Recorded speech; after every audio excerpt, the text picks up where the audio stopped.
Recording by Moira Fogarty. The Art of War by Sun Tzu. Translated by Lionel Giles. Part 7. Maneuvering. Sun Tzu said, "In war, the general receives his commands from the sovereign. Having collected an army and concentrated his forces, he must blend and harmonize the different elements thereof before pitching his camp. After that comes tactical maneuvering, than which there is nothing more difficult.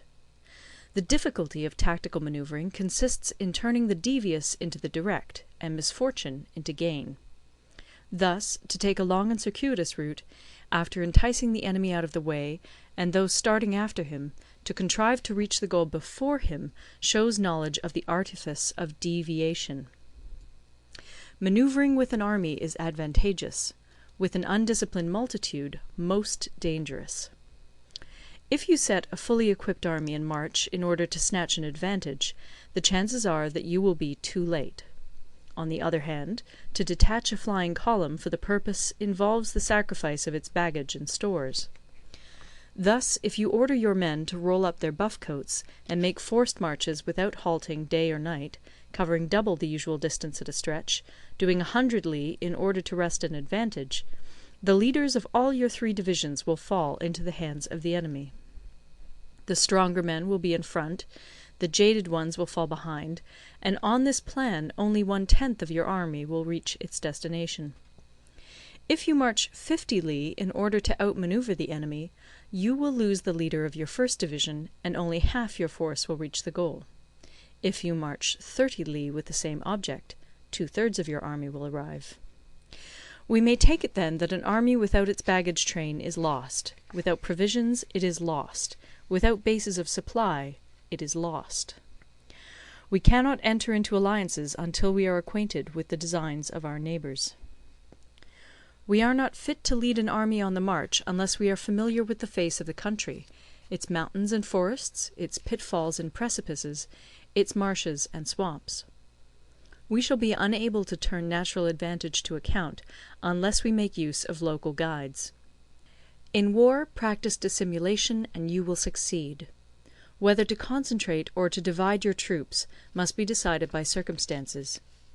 Let your rapidity be that of the wind, your compactness that of the forest. In raiding and plundering be like fire, in immovability like a mountain. Let your plans be dark, and impenetrable as night, and when you move, fall like a thunderbolt. When you plunder a countryside, let the spoil be divided amongst your men. When you capture new territory, cut it up into allotments for the benefit of the soldiery. Ponder and deliberate before you make a move. He will conquer who has learnt the artifice of deviation. Such is the art of manoeuvring.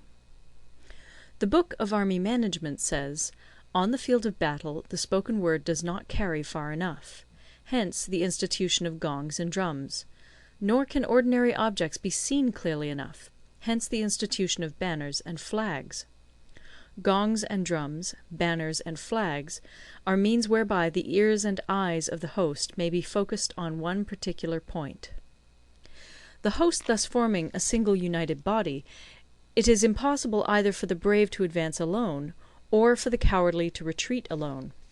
This is the art of handling large masses of men. In night fighting, then, make much use of signal flyers and drums, and in fighting by day, of flags and banners, as a means of influencing the ears and eyes of your army. A whole army may be robbed of its spirit; a commander-in-chief may be robbed of his presence of mind. Now, a soldier's spirit is keenest in the morning; by noonday it has begun to flag, and in the evening his mind is bent only on returning to camp. A clever general, therefore, avoids an army when its spirit is keen, but attacks it when it is sluggish and inclined to return. This is the art of studying moods. Disciplined and calm, to await the appearance of disorder and hubbub amongst the enemy. This is the art of retaining self-possession. To be near the goal while the enemy is still far from it, to wait at ease while the enemy is toiling and struggling, to be well fed while the enemy is famished. This is the art of husbanding one's strength. To refrain from intercepting an enemy whose banners are in perfect order, To refrain from attacking an army drawn up in calm and confident array, this is the art of studying circumstances. It is a military axiom not to advance uphill against the enemy, nor to oppose him when he comes downhill. Do not pursue an enemy who simulates flight. Do not attack soldiers whose temper is keen. Do not swallow bait offered by the enemy. Do not interfere with an army that is returning home.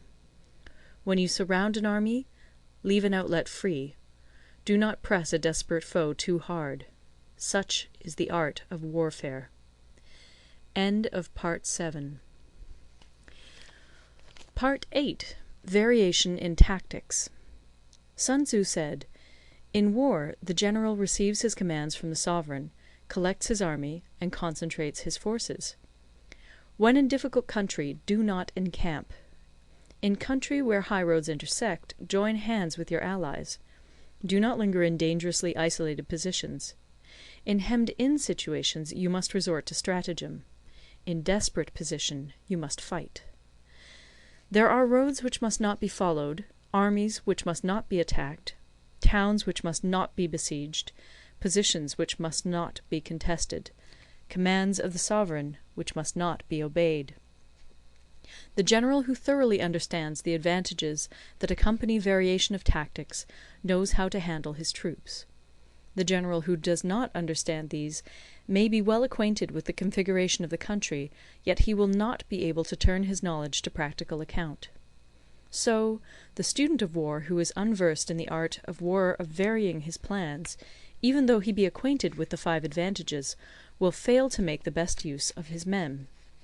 Hence, in the wise leader's plans, considerations of advantage and of disadvantage will be blended together. If our expectation of advantage be tempered in this way, we may succeed in accomplishing the essential part of our schemes. If, on the other hand, in the midst of difficulties we are always ready to seize an advantage, we may extricate ourselves from misfortune. Reduce the hostile chiefs by inflicting damage on them, and make trouble for them, and keep them constantly engaged. Hold out specious allurements, and make them rush to any given point. The art of war teaches us to rely not on the likelihood of the enemy's not coming, but on our own readiness to receive him; not on the chance of his not attacking, but rather on the fact that we have made our position unassailable. There are 5 dangerous faults which may affect a general. 1. Recklessness, which leads to destruction. 2. Cowardice, which leads to capture. 3. A hasty temper, which can be provoked by insults. 4. A delicacy of honour, which is sensitive to shame. 5. Over-solicitude for his men, which exposes him to worry and trouble. These are the 5 besetting sins of a general, ruinous to the conduct of war. When an army is overthrown and its leader slain, the cause will surely be found among these 5 dangerous faults. Let them be a subject of meditation. End of Part 9. Recorded in Toronto, Ontario by Moira Fogarty, October 2006.